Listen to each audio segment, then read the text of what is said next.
Muito bem, meus amigos, vamos lá. Nós vamos para o nosso livro Astronautas do Além, Espíritos Diversos, Psicografia do Chico, Comentários de Herculano Pires. A nossa mensagem de hoje é a número 17. O texto de hoje, o estudo de hoje, é o número 17, Cansados e Tristes. Psicografia do Chico, Retrato de Fé, de Maria Dolores, e depois Retrato do Tédio, de Irmão Saulo.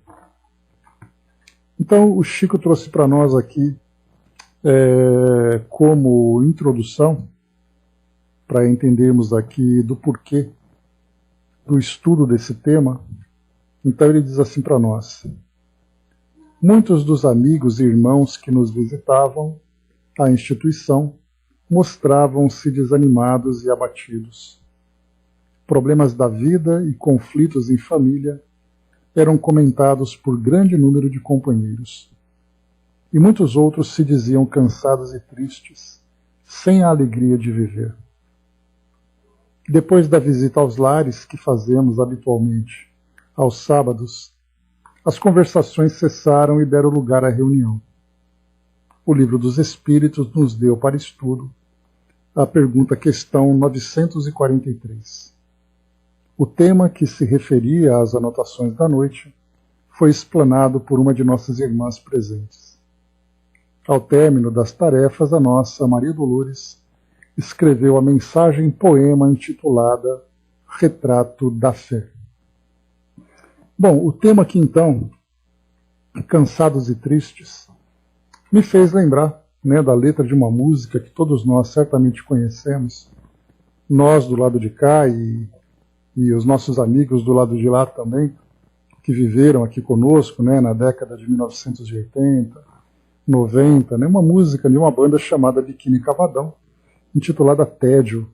E eu queria ler para vocês porque eu ouvi recentemente essa música e eu fui prestando atenção na letra. É uma música muito frequente aqui nas nossas rádios, principalmente aquelas que trazem, digamos assim, um flashback. E aí, então, essa letra ela é bem interessante para o nosso estudo, porque ela traz, embora seja uma música que todo mundo cante, é uma música que toca nas rádios e tudo mais, é uma música que traz para nós um reflexo do universo interior de muitas pessoas. E acabam depois trazendo ali uma grande infelicidade, ao contrário daquela proposta que é construir a felicidade.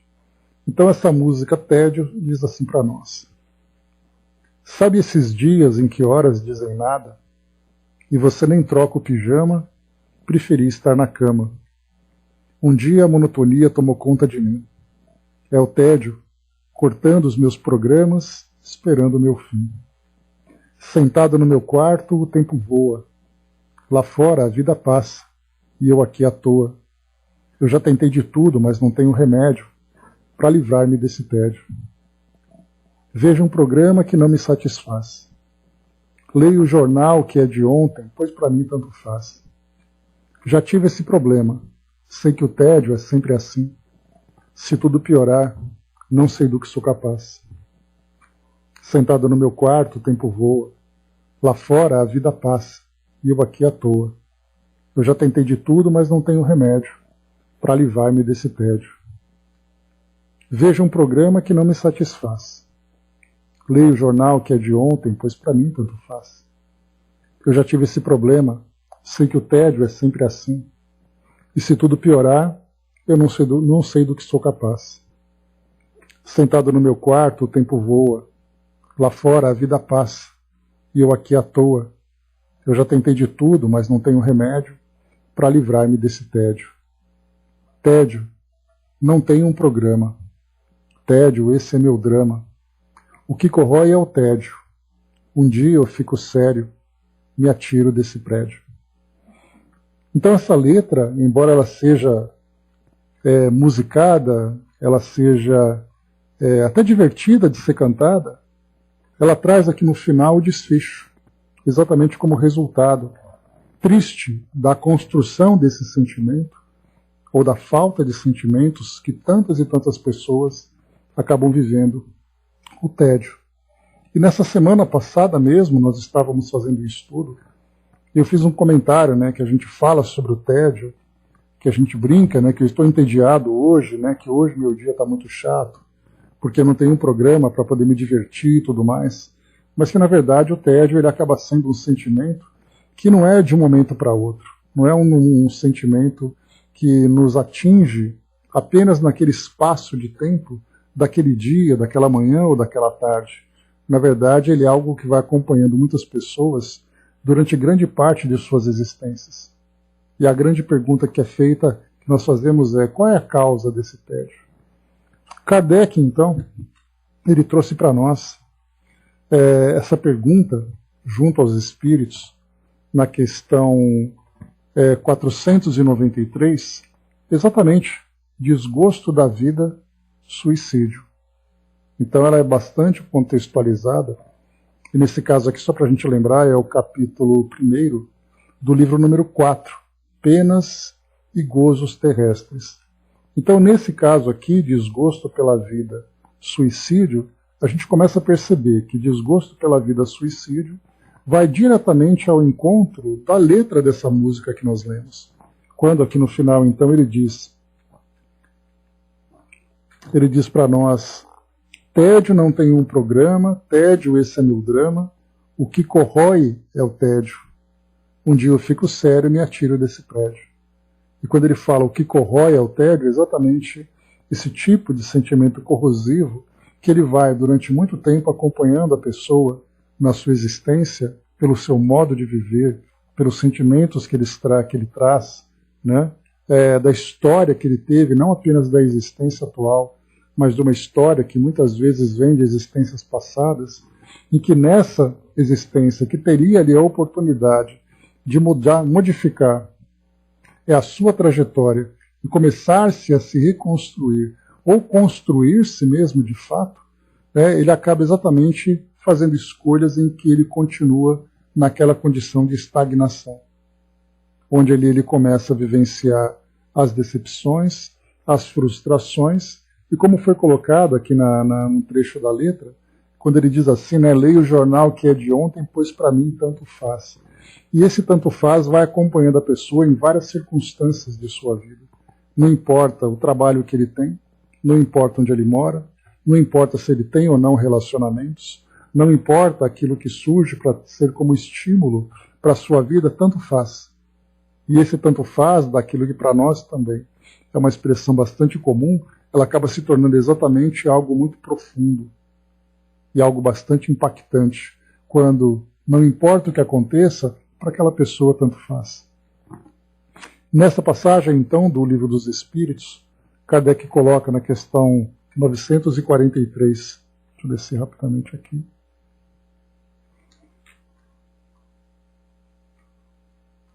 Pera lá.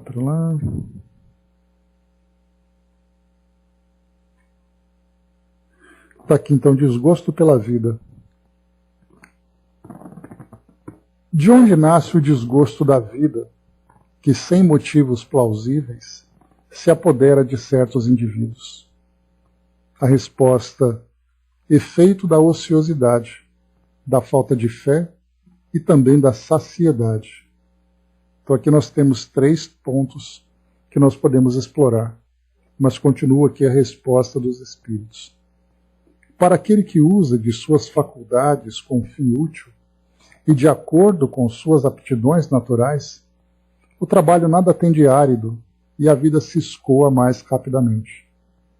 Ele lhe suporta as vicissitudes com tanto mais paciência e resignação, quanto obra com o fito da felicidade mais sólida e mais durável que o espera. Então, no primeiro trecho da resposta, quando ele fala efeito da ociosidade, segundo, da falta de fé e também da saciedade. O efeito da ociosidade é aquele que se compraz de alguma forma, aquele que sente prazer de alguma forma em ficar naquela condição de estagnação, de acomodação. Porque assim você não tem trabalho, assim você não tem desgaste, você vive apenas em busca daquele tipo de satisfação, daquele tipo de prazer para algo que é improdutivo, e a ociosidade é exatamente ali o reflexo da improdutividade. Eu não produzo nada para mim mesmo, não produzo nada para a minha vida e não produzo nada para a vida dos outros, para aqueles que me cercam. Então, o efeito da ociosidade. Chega um momento, então, em que isso acaba chegando para nós como um desgaste. Ou seja, né, eu cansei de não fazer nada. Mas como é que eu posso passar a fazer alguma coisa se eu não me dispus a isso durante a minha existência? Se eu não construí em mim o sentimento de ser produtivo? Porque isso para nós é um processo de autoeducação, de você saber que tudo aquilo que você faz traz um resultado. E esse resultado para você é um resultado prazeroso. Porque para nós a gente lembra que o prazer, ele não é algo necessariamente negativo. Ele é para nós também algo muito produtivo, no momento em que nós alcançamos uma realização, e essa realização traz para nós a satisfação de um trabalho realizado, de um dever cumprido. E a ociosidade para nós, ela simplesmente não traz nada. É aquela comida sem sabor, é aquela comida sem sal. E o pior, muitos de nós nos acostumamos com isso, com essa ociosidade. Depois Kardec coloca, que também os espíritos colocam para Kardec, a falta de fé. Por que a falta de fé? Porque a fé nos traz sempre aquela expectativa do futuro, aquele futuro diferente da felicidade que nós construímos, da nossa imortalidade. E quando eu vivo essencialmente em função do momento que eu estou vivendo, e nós vimos isso, Kardec trabalhando bastante esse tema, na sua época, e nós lemos isso hoje, e vemos que também isso é aplicável no momento em que nós estamos vivendo, daquelas pessoas que tinham um pensamento materialista, portanto, a minha existência se desenvolve exclusivamente aqui, nesse mundo onde eu estou vivendo agora, e, portanto, ali eu preciso sempre encontrar uma motivação para me esforçar, para me desgastar, porque para muitos de nós as experiências da vida são desgastantes. Então, portanto, eu preciso pensar, vale o sacrifício para alcançar alguma coisa, para fazer alguma coisa, se eu não tenho perspectiva nenhuma no futuro de que isso vai me trazer um resultado? E aí, então, naquele momento em que o indivíduo não percebe, não vê que ele vai ter um resultado para aquilo que ele faz, ele então o abandona.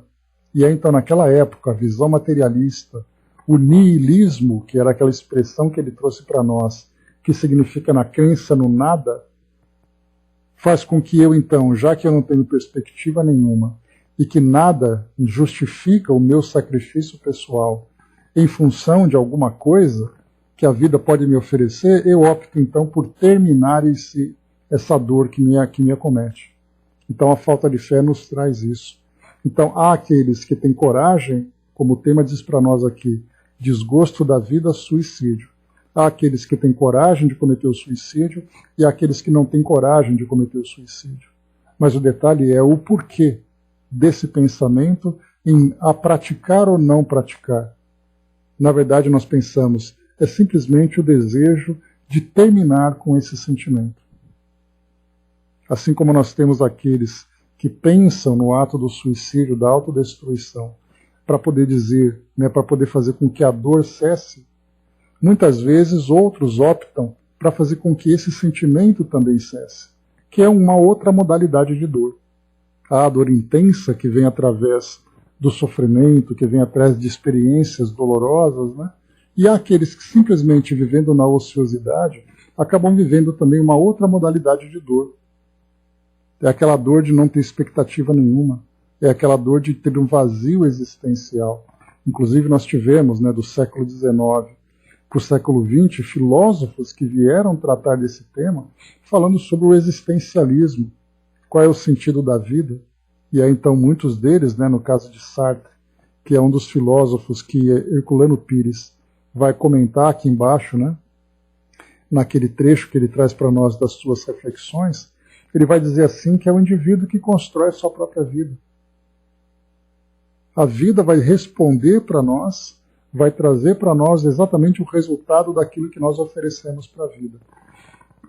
Então é simplesmente a nossa existência baseada naquela analogia de plantar e colher. Quando não se planta nada, não se colhe nada. Então, quando nós falamos sobre essa ociosidade e também sobre a falta de fé, nós estamos em constante movimento, em constante plantio, construindo em nós esse sentimento de produtividade.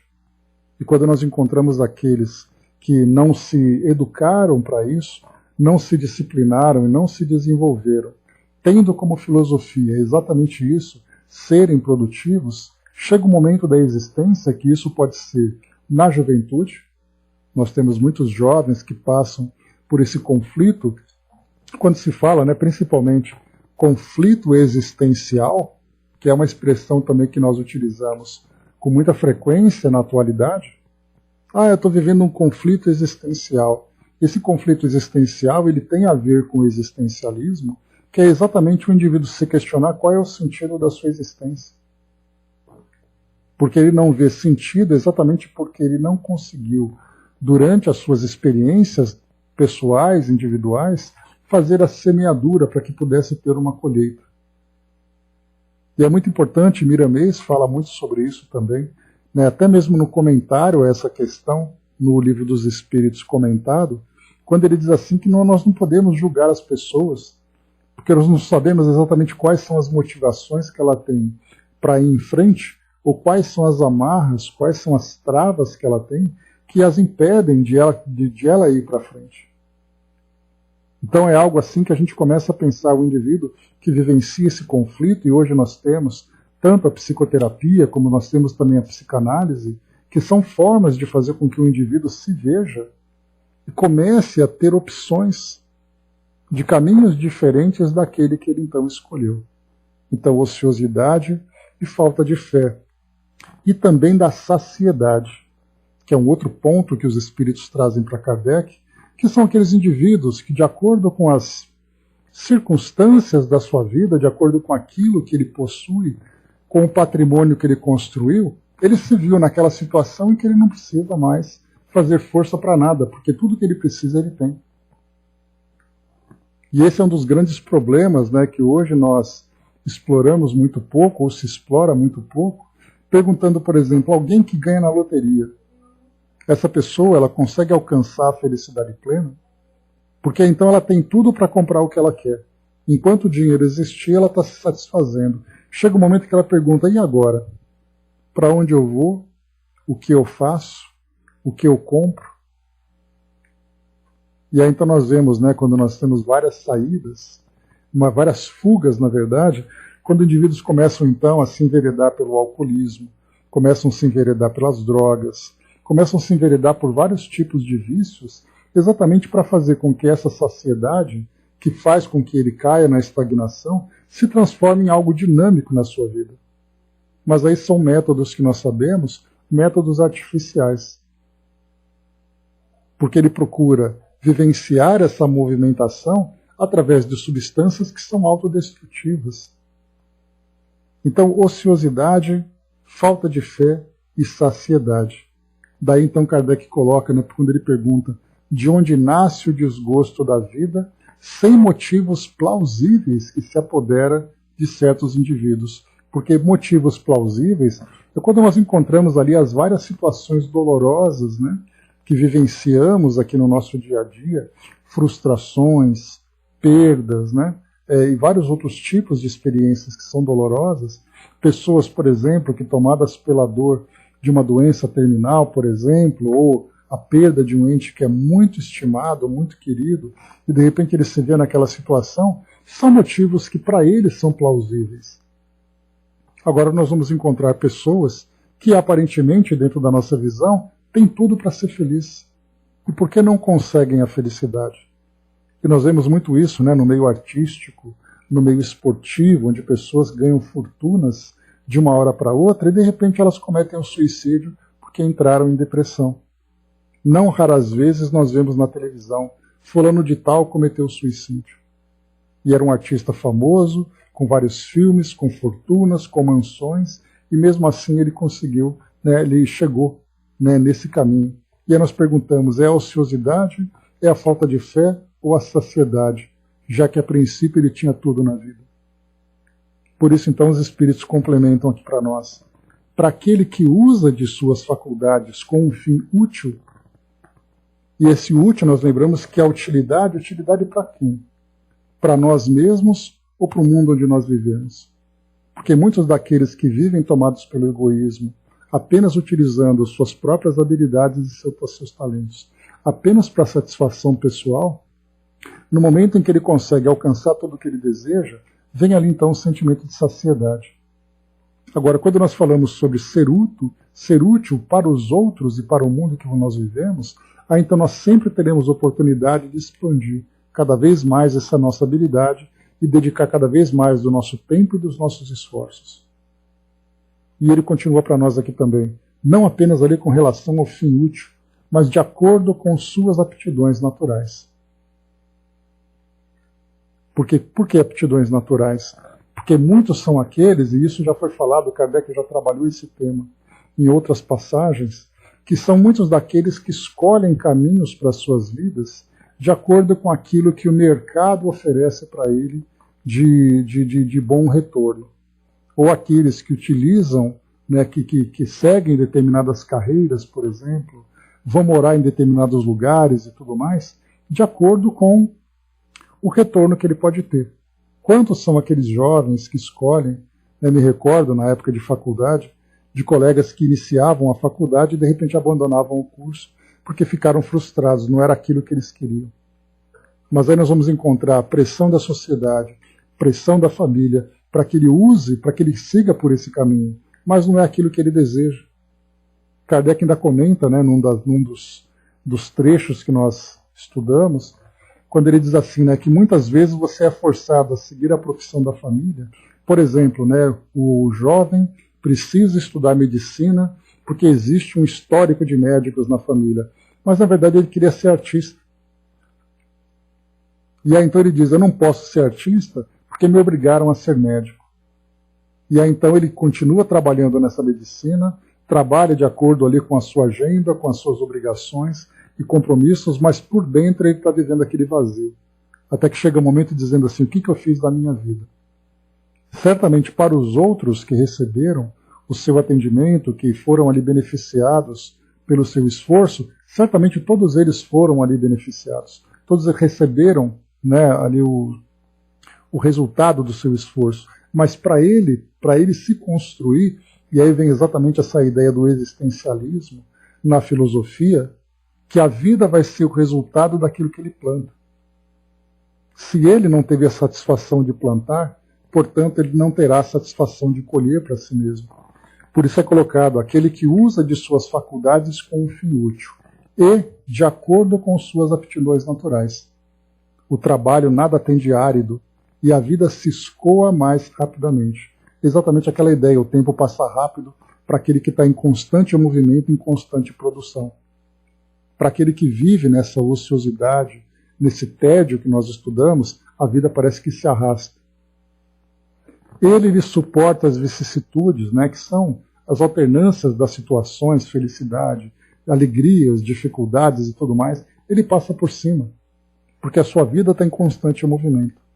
E ele passa por essa experiência com tanto mais paciência e resignação, quanto obra com o fito da felicidade mais sólida e mais durável que o espera. E aí então já entra a questão da fé, porque ele trabalha sabendo que ele está em processo de construção da sua própria felicidade. Então aqui um comentário rápido sobre então essa questão 943 que foi mencionado para nós e que foi estudado também lá no grupo do Chico. Né? Então agora a gente vai, né, como foi colocado aqui no final para nós, ao término das tarefas, a nossa Maria Dolores escreveu a mensagem poema intitulada Retrato da Fé. Né? Antes a Angelina colocou, não gosto de ouvir músicas assim, gosto de músicas que alegram, que incentivam pensamentos positivos. O detalhe, Angelina, é que muitas dessas letras, e não apenas essa música, mas outras músicas também, ela, assim como também filme, novelas e tudo mais, né, que hoje nós temos essa parte, esse segmento das artes que trazem para nós esse conteúdo, vem revestido de uma maquiagem que é muito atrativa. Então, por exemplo, nós temos hoje letras que são altamente negativas, mas que vêm ritmadas com balanços que acabam atraindo muitas pessoas. Não temos hoje, por exemplo, né, o que é chamado na música sertaneja, nesse momento atual, de sofrência. Aquelas músicas que são agradáveis de você cantar, de você dançar, de você colocar o rádio no máximo, mas qual é a letra exatamente que está sendo cantada naquele momento? E nós, de um modo geral, cantamos essas letras inconscientemente. Várias e várias músicas são assim. Tem até a música que é de um rock dos anos 90, né, da cantora Pitty, né, que ela é filha do Marcelo Nova, que foi também de uma banda de rock muito importante aqui na década de 80, e nessa música ela fala exatamente, o título da música é Saída de Emergência. E trata exatamente, manda Dudu, por favor, e trata exatamente disso, né, de você falar sobre a vida perder o sentido e você usa os pulsos como saída de emergência. E eu me lembro que quando essa música foi lançada, quantos e quantos jovens usavam essa frase como frase de destaque no Facebook, por exemplo, na época em que o Facebook era muito usado, né, para a juventude. Os jovens colocando na saída de emergência, quer dizer, um jovem pensando já que a saída de emergência seria cortar os pulsos. Mas a letra era muito a música era muito envolvente.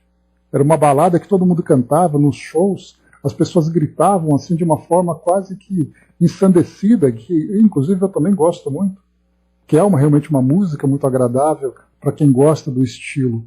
Mas a letra, quando você para ler, é uma letra muito negativa, que foi o caso que a gente viu agora dessa música Tédio. Que quando nós lemos sem a música, a gente começa a prestar atenção no seu conteúdo.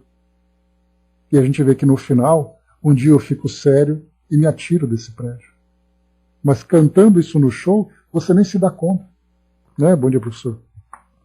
Vamos lá. Dudu trouxe para nós aqui uma mensagem. Aguinaldo Torres, muito obrigado, querido irmão, seja bem-vindo. Agradecemos a sua contribuição. Vamos então aqui a ela conhecer um pouquinho aqui do depoimento do nosso amigo. Diz assim para nós: eu vejo no fundo daquele túnel a minha imagem, uma sombra onde detalhes do meu rosto, velado pelo clarão, que se forma ao fundo, me esconde.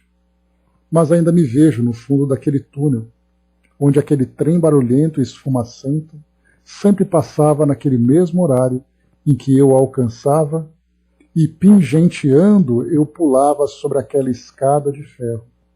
E da carona eu fazia minha alegria, ele devagar passando naqueles trilhos onde eu e minha turma nos esbaldávamos de tanta felicidade. Não vago sempre por esse lugar onde as lembranças boas foram transformadas em saudade da minha adolescência, em que um dia, ainda bem lindo, sol a pico, e nós ali esperando a estrada daquela linda máquina, que de longe vinha e chegava, e eu ali encostado naquela parede úmida e molhada, por vezes da chuva, eu esperava ele. E assim foi feito. Ele entrando, como disse, esfumacento e barulhento, ele veio e eu pulei. O cálculo foi errado e eu caí. Não deu nem tempo de eu gritar, a dor nenhuma. Foi apenas uma passagem rápida para um lugar onde não havia o trem, mas havia alguém que não era o maquinista, mas era a melhor coisa que eu precisava naquela hora receber, e recebi. A sorte de ter um amigo irmão que me acolheu, me levou a um lugar tranquilo, com plantas lindas, e assim a calma se fez presente. Escreva essas pequenas coisinhas só para dizer que estou bem.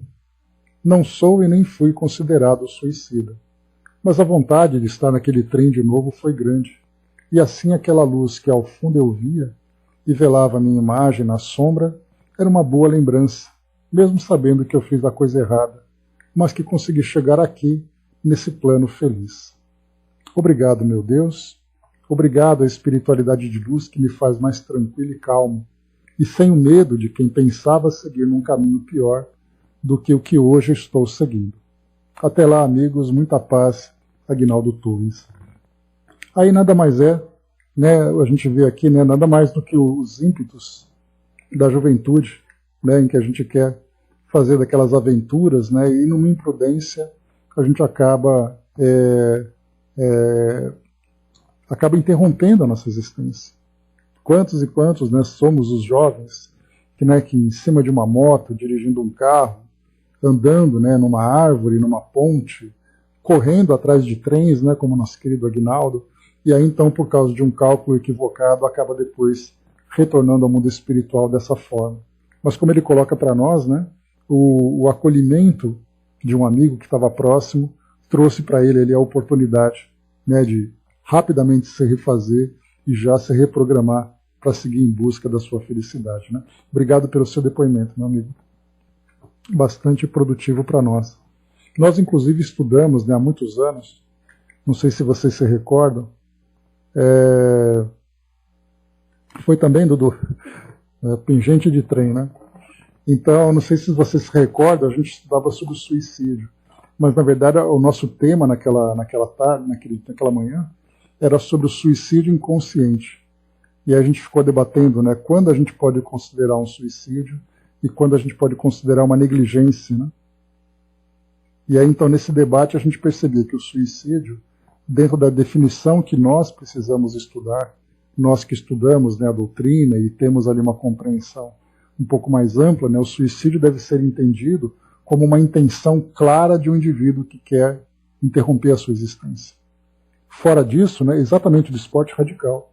E aí, então, nós pensávamos, poxa, aquelas pessoas que pegam aquelas ondas enormes, aquelas pessoas que fazem ali todas as tripulias em cima de uma moto, corrida de automóvel e tudo mais em alta velocidade, e de repente acontece ali um acidente, acontece ali uma imprudência e há a desencarnação.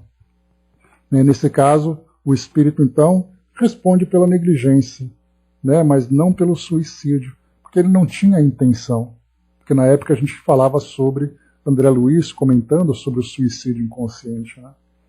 Então, nesse caso ali, ele foi, né, pela vida que ele teve, e certamente ele teve ali uma autodestruição.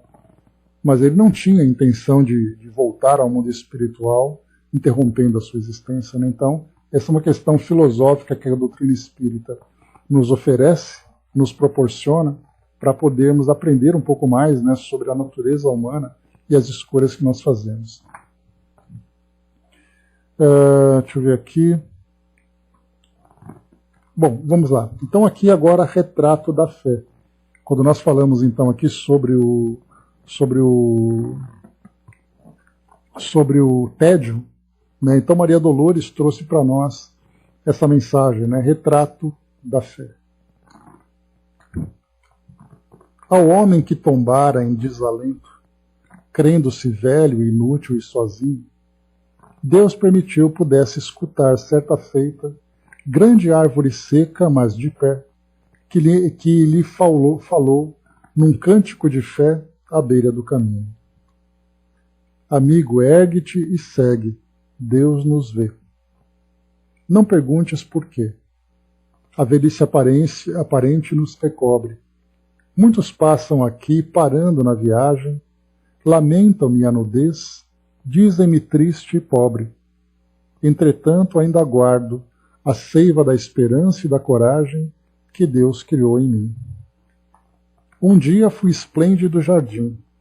Os pássaros cantavam nos meus braços, depois voavam devorando espaços, em seguida tornavam da distância a me pedirem ninhos com que o amor lhes guardava os filhotinhos. Louvava o excelso Pai por minha mocidade e orava a oferecer-lhe a minha gratidão sob a forma de flores do júbilo profundo, quando se tem no mundo a paz no coração. Deus aceitava as minhas preces, transformando-as em frutos para todos aqueles que passassem. Quantos homens vieram e os colheram, muitos nobres e bons, outros fracos e brutos, que lhe vararam galho a galho, sem refletirem no trabalho que Deus tivera em me formar. Mas nada perguntei a eles quanto a isso. Somos todos de Deus para a luz do serviço, tendo por privilégio o dom de trabalhar.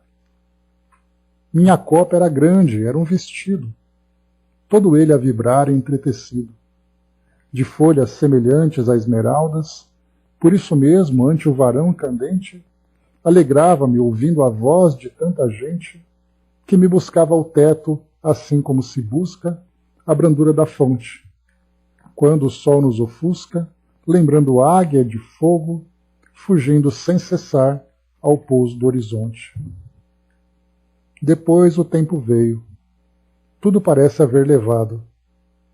Meu corpo agora é nodulado e feio, mas creio em Deus e firmo-me de pé, porque Deus certamente me deseja para qualquer tarefa benfazeja. Talvez que esse meu corpo feio e nodulado possa servir de apoio certo e amigo para algum pássaro cansado que esteja ao desabrigo. Não sei qual o destino a que o céu me conduz, se algum machado bronco surgirá de repente a decepar-me o tronco, para que eu volte ao alto em espiras de lume, na forma de calor ou de perfume, em alguma fogueira que me aguarde. E nem sei se serei aproveitada em singela choupana, que me acolha mais tarde para ajudar a nobre vida humana. Nada sei do porvir. Sei que pertenço a Deus e que devo servir. O homem que se cansara sem razão, levantou-se do chão, fitou o mundo em torno, do verme ao firmamento e do lodo ao cascalho, tudo era vida e luz, regozijo e trabalho. No pranto de emoção, que a alegria lhe dava ao coração, exclamou aos céus, sê louvado, Senhor. Num lenho que julguei largado e semi-morto, deste-me nova fé, visão, auxílio e reconforto. Perdoa-me, Senhor, a rebeldia. Esquece todo o mal que fiz nos erros meus, e pelo doce amor que essa árvore a sós em tesouro irradia, obrigado, meu Deus. Então aqui para nós, Maria Dolores assinando esse nosso poema, fala exatamente sobre a história dessa árvore, que se viu na juventude, frondosa, né, e muito produtiva, em termos de flores, em termos de utilidade, sombra, descanso, ninhos. O tempo foi passando, ela foi se desgastando, se transformando naquela árvore hoje feia, retorcida, com nódulos, que espera, de uma hora para outra, talvez um machado, e mesmo assim, talvez se tornando lenha para aquecer aquele que precisa, ou se tornando ali, né, troncos, né, madeira, para construir uma choupana. Mas o importante é que em cada momento da vida dela, nesse diálogo que ela estava tendo com esse homem que passava, lembrando que a condição dele no início aqui era exatamente essa, né? Ao homem que tombara em desalento, crendo-se velho, inútil e sozinho, Deus permitiu pudesse escutar certa feita, grande árvore seca, mas de pé, que lhe falou num cântico de fé à beira do caminho. E depois ela contou a sua história. Então muitas das pessoas que participavam daquele grupo de estudo, muitas vezes chegavam, nós chegamos até a falar sobre isso também, na semana passada, né, sobre a questão da idade, da aposentadoria, que muitas pessoas começam a chegar nessa idade mais avançada e percebendo que a vida perdeu completamente o sentido. E quantos daqueles, né, como nós comentamos, que passa a vida inteira se dedicando exclusivamente ao trabalho profissional para poder se sustentar, mas aí no momento em que a aposentadoria chega, ele se vê completamente inútil. Mas aí, como nós colocamos também, é sempre aquela questão de você fazer a semeadura e depois a colheita. E não apenas ali pensando, né, no retorno financeiro do esforço que é empreendido.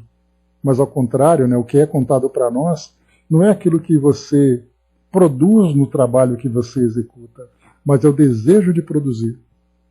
E quando chega no final da vida e alguém então não tem mais essa possibilidade de dar continuidade no trabalho profissional, aquele desejo de produzir é como se fosse aquela luz de uma vela, né, a chama de uma vela que se apaga. E a pessoa simplesmente passa um dia depois do outro esperando o tempo passar. E aí então para ela certamente é uma grande tortura. E é aí que nós comentamos, né, que vai chegar então aquela condição que eu falei para vocês daquele documentário, daquela reportagem, em que muitas mulheres entram em depressão, muitos homens se enveredam pelo alcoolismo, né? mas de qualquer forma o fim da vida para essas pessoas acaba sendo ali, parece que o final de tudo. Porque perderam a esperança de que mesmo nessa possibilidade, mesmo nessa condição em que se encontram, de aposentadoria, de idade mais avançada, dá a impressão de que a vida simplesmente perdeu o sentido. E aí, não raras vezes, nós vamos encontrar, até li para vocês o título daquela reportagem, que falava para nós sobre o suicídio na velhice. Exatamente porque muitos idosos acabam optando pelo suicídio, não por aquela questão do Livro dos Espíritos, que nós vimos aqui na pergunta, né? De onde nasce o desgosto que sem motivos plausíveis? Alguns acabam optando por esse caminho triste exatamente pelo sofrimento, pelas grandes dificuldades, muitas vezes ali o isolamento da família, muitas vezes ali uma condição financeira, muitas vezes uma doença, são motivos justificáveis para que ele possa se queixar. Não para que ele possa optar pelo suicídio naturalmente, mas que ele possa se queixar. Mas outros que estão ali envolvidos com a família, têm ali uma previdência que dá sustentação, têm uma vida fisicamente saudável, não vê qualquer perspectiva de felicidade. Então, por isso, esse é um dos motivos, né? É um dos temas que geraram, que acabou gerando depois aquele debate, aquele estudo lá no grupo do Chico, né? Bom dia, Flor. Bem-vinda. Bom, Herculano Pires, então, para a gente poder concluir, ele traz esse texto final, Retrato do Tédio. Lembrando mais uma vez que nós aqui aprofundamos, né, o significado dessa palavra tédio e até mesmo a ideia da crise existencial, da mesma forma também a ideia do existencialismo, em que cada um de nós vai direcionar a nossa vida de acordo com os nossos esforços, com as nossas intenções. Ou seja, a vida é aquele campo de semeadura que nós vamos então plantando e a colheita virá de acordo com o plantio que nós fizermos. Aquele que planta sementes equivocadas, aquele que não planta, simplesmente vai colher o resultado daquilo que não fez. Ou seja, ele vai receber o nada como resposta e esse nada vai se transformar em muita dor. Então, retrato do tédio. Diz Herculano Pires para nós. Maria Dolores nos dá nesse poema não só o retrato da fé, mas também o retrato do tédio. Na pergunta 943 de O Livro dos Espíritos, temos a resposta de que o tédio provém da ociosidade, da falta de fé e da saciedade. O homem saciado e ocioso não encontra beleza nem estímulos na vida. A falta de fé o leva ao desespero e à angústia que caracterizam o nosso tempo, a sua árida filosofia. O homem é uma paixão inútil, afirma Sartre, o filósofo e o profeta do nada. O homem, velho, inútil e sozinho, que encontrou a árvore seca, é o retrato do tédio e da náusea, da famosa náusea sartreana. O Sartre, Jean-Paul Sartre, ele então escreveu um livro chamado Náusea, e ele questionava muitas questões da vida, né? Sim, muita gente, principalmente quando nós vivemos num contexto social como o nosso. Mas nós vamos encontrar também a mesma situação porque nós percebemos que não é uma questão do meio onde o indivíduo vive, mas o que ele faz do meio onde ele vive. Porque nós temos pessoas que vivem, por exemplo, num país como o nosso, que tem um contexto social problemático. Nós temos aqueles que vivem em países desenvolvidos, que têm ali todo o conforto material à sua volta, e a gente se pergunta como é que alguém que mora na Noruega pode cometer suicídio? Como é que alguém que mora no Japão pode cometer suicídio se é um país tão bom para se viver? Então nós percebemos que não é o meio onde ele vive, mas como ele se posiciona é uma questão individual, é uma questão existencial, como lembrou Sartre aqui nessa passagem. Então ele escreveu esse livro falando sobre a náusea, né? Mas ele continua aqui, Herculano Pires. Exatamente o modo de ver a vida. É a perspectiva que cada indivíduo tem que vai fazer com que ele sinta essa dor, né? Mas a árvore seca estava em pé. Continuava de galhos abertos no espaço, no mesmo gesto acolhedor do passado verdejante. E se não tinha mais frutos, podia ainda oferecer ao viandante o seu exemplo de firmeza e de fé.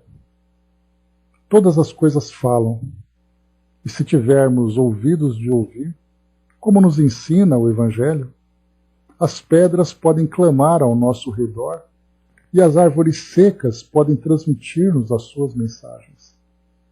A velhice, a inutilidade, a solidão só existem para aqueles que se entregam ao desânimo, que subestimam as próprias forças. Como ensinava Leon Denis, cada fase da vida tem a sua finalidade no conjunto da existência.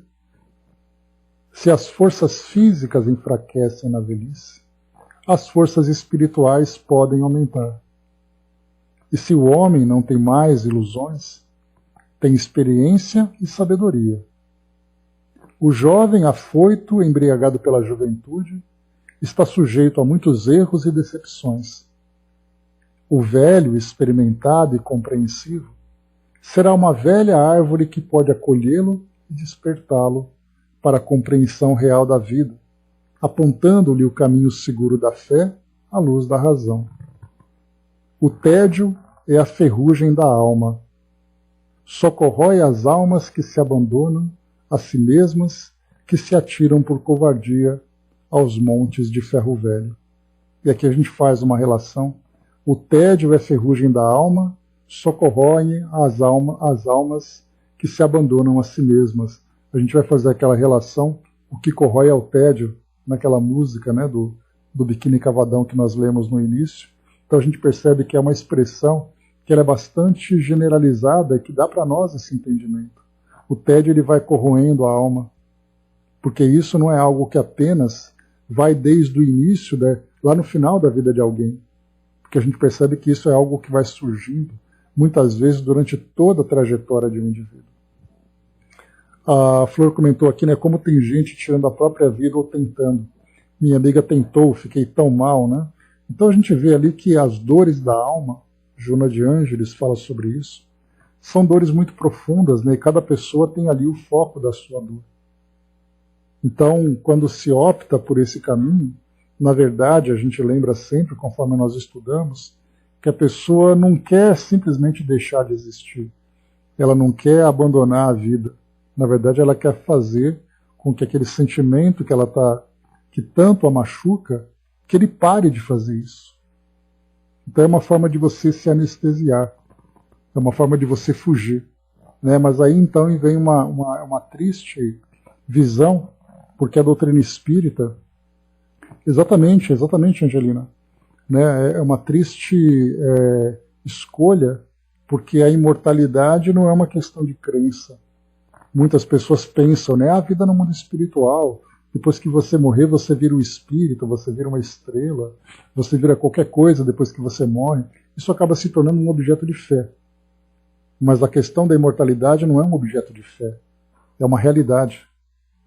Só que essa realidade, para muitos, só acaba sendo conhecida no momento em que o indivíduo retorna ao plano espiritual, retorna à sua natureza espiritual e percebe que a escolha que ele fez, que era uma tentativa de fuga, foi na verdade uma grande ilusão e, mais do que isso, uma grande decepção. Porque virá depois todas as dores e consequências daquilo que ele mesmo optou. A Angelina lembrou de Claire, lá do Céu e Inferno, que é dos espíritos endurecidos, né, no capítulo lá das entrevistas, né, e a Claire era um espírito completamente apático. É aquele espírito em que nada tinha sentido para ela, em que nada a motivava a mudar essa visão. E aí a gente vai lembrar de uma orientação de São Luís, quando ele coloca para nós, né, é muito mais fácil você transformar um espírito rebelde, um obsessor, por exemplo, né, que se encontra ali, né, em busca da sua vingança, em busca da satisfação, né, em atormentar aquele que é a sua vítima. É muito mais fácil você convencê-lo a mudar a sua polaridade no sentido de objetivo de vida do que você motivar um espírito que não tem qualquer motivação. E Claire se mostrava claramente nesse sentido, nessa condição. Né? Então aqui, pessoal, desses temas todos que nós lemos, então, nós vimos aqui só para a gente poder lembrar qual foi a motivação desse grupo todo, né? Então foi colocado aqui, muitos dos amigos e irmãos que nos visitavam a instituição mostravam-se desanimados e abatidos. Problemas da vida e conflitos em família eram comentados por grande número de companheiros. E muitos outros se diziam cansados e tristes, sem alegria de viver. Eu me comentei com vocês já, certa vez, né, que tinha um senhor que era vizinho, então conversando com ele estava ali nas suas atividades, né, eu perguntei como é que o senhor está e tudo mais, né, e ele fazia ali uma parte de jardinagem, e naquele dia ele estava mexendo com mecânica, e eu falei, quer dizer que além de jardineiro o senhor é mecânico ainda? Ele falou, pois é, mas eu sou uma coisa que você nem imagina. Eu falei, mas o que, né? Sou uma pessoa completamente desiludida com a vida. Aí naquela hora eu tentei desconversar, mudar o assunto e tal, mas aquela frase dele foi bastante impactante, né? E de certa forma, por conhecer um pouco, muito pouco, né, do contexto familiar, já que ele era um vizinho ali, de certa forma próximo, a gente percebia um desses casos que foram comentados aqui em cima, né? Problemas da vida e conflitos em família. Então essa desilusão que ele sentia vinha exatamente de conflitos entre filhos, conflitos com noras, com genros, com esposa, com netos, né? Então isso foi minando, né? Da mesma forma que nós colocamos ali, que o tédio ele acaba corroendo, né? A decepção também acaba corroendo. Ela vai minando ali, né, a motivação das pessoas, né? Teve uma desencarnação surpreendente naquele momento, né? Porque ele estava em casa sentado e de repente teve ali um infarto, acredito eu, e ele estava ali cochilando, de repente ele foi encontrado na poltrona. Então, assim, o Richard Simonetti, no livro Quem Tem Medo da Morte, ele faz um comentário muito interessante. Ele diz assim, né, muitas vezes uma pessoa desencarnou, uma pessoa morre, e todo mundo pensa assim, poxa vida, ele morreu feito um passarinho, morreu dormindo, como se isso refletisse o estado de espírito daquela pessoa no momento em que ela desencarna. Então o fato de alguém desencarnar, por exemplo, num acidente que é trágico, dá a impressão de que aquela pessoa vai sofrer absurdamente no plano espiritual. Eu me recordo, inclusive, de vários estudos que nós fizemos. Tive também nessa mesma casa onde eu morava, tinha esse vizinho, mas também teve um outro caso em que eu comentei com vocês, né? Era um garoto de 14, 15 anos de idade que andava de bicicleta na porta de casa e de repente veio um carro, o atropelou e ele desencarnou. Né? E isso trouxe um grande impacto, porque era ali de pessoas conhecidas, né? Não eram amigos próximos, mas eram de pessoas conhecidas ali que nós encontrávamos todos os dias. E depois de um tempo, quando os pais foram em busca de psicografia para poder ter ali uma consolação, foram aqui no Centro Espírita, aqui em São Paulo, e conseguiram várias mensagens. Né? E eu tive o privilégio de ser o transcritor dessas cartas, né? Porque elas vinham psicografadas, né, com aquelas letras nem sempre legíveis para aqueles que têm ali uma certa dificuldade. E aí então eles traziam, eu digitava a carta e devolvia para eles. Né? Então eu acabei acompanhando várias dessas mensagens. E aí então, isso já faz quase 30 anos, né? E eu me lembro que numa dessas mensagens, das primeiras mensagens, a orientação foi que antes do impacto daquele atropelamento, né, o jovem tinha sido desligado. Então ele desencarnou sem sentir nada daquela dor que poderia refletir, né, do seu corpo físico. Então isso mostra para nós que aparentemente algo muito trágico vai trazer para o espírito uma condição, né, tranquila. Né? Até nosso Aguinaldo trouxe para nós também aqui um depoimento dele, falando sobre isso, né, aquela imagem de um acidente ferroviário pode ser extremamente trágico, né, mas o espírito rapidamente se recupera pela sua condição íntima.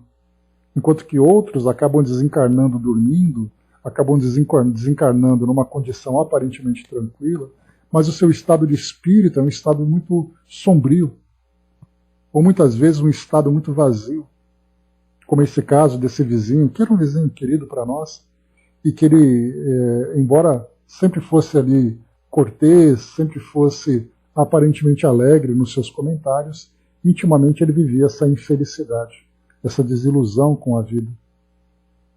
Então isso tudo nós vamos observar exatamente, né, naquilo que a doutrina espírita traz para nós. O Hermes lembrou aqui, né, pular, né, saltar de paraquedas, né, paraquedas não abre. Já ouvi dizer que o espírito abandona o corpo antes de chegar ao solo. Também acontece, Hermes, né, nós já tivemos o depoimento, que veio inclusive através do Chico, de um acidente aeronáutico. Né, um avião que aqui de São Paulo, eu acho, ia para Fortaleza, ele acabou se chocando numa das serras, próximo ali àquela região, lá no Ceará, e aí então o espírito psicografou através do Chico, dizendo que antes que o avião caísse no impacto, os passageiros tinham sido desligados. Antes disso, né? Mas também já estudamos com o André Luiz que muitos espíritos acompanharam o impacto e acompanharam, inclusive, de uma forma bastante triste e desorientada, os eventos, né, de resgate físico, né, resgate espiritual. Então, é uma questão de espírito para espírito, cada um traz ali de acordo com a vida que teve, como lembra Raul Teixeira, né, da vida, nada se leva a não ser a vida que a gente leva. Então é exatamente isso que vai trazer para nós essa condição para cada espírito do outro lado, né? Serra de Guaramiranga, então é isso, né, Sandra? Obrigado pela indicação. Né? Então é isso, pessoal. Então o nosso estudo de hoje, para a gente poder concluir, traz aqui então esse tema tão doloroso, tão difícil, né? A Claire trouxe para nós, né? Deixa eu ver aqui, na mensagem de Claire, lá do livro Céu e Inferno, né? Ela diz assim nesse trecho: a minha infelicidade aumenta a cada dia. Aumenta na medida em que o conhecimento da eternidade se desenvolve em mim. Ó miséria! Quantos vós, maldito, horas culpáveis, horas de egoísmo. Então, assim, a Claire traz um depoimento muito triste, um depoimento muito deprimente mesmo, né, que é exatamente a condição em que ela se apresenta. Mas é isso, meus amigos. Encerrando por aqui, então, o nosso estudo de hoje. Vimos aqui esse tema número 17, Cansados e Tristes. Foi ali o tema que o Chico abordou, que nós aqui, então, temos, né, o prazer de estudar, embora um tema para baixo, né? Quando nós começamos a ver a condição de tantos irmãos, ou muitas vezes até, que esse tema acaba resvalando na nossa vida também, mas ao mesmo tempo nós utilizamos, né, o conhecimento que a doutrina espírita nos proporciona, saindo, né, daqueles três temas, né, a ociosidade, a saciedade e a falta de fé. Nós substituímos a ociosidade pela busca, né, intensa, incessante, de trabalho, de atividade, de desejo de aprender cada vez mais. A falta de fé é substituída pela fé que cada vez mais se fortalece em nós.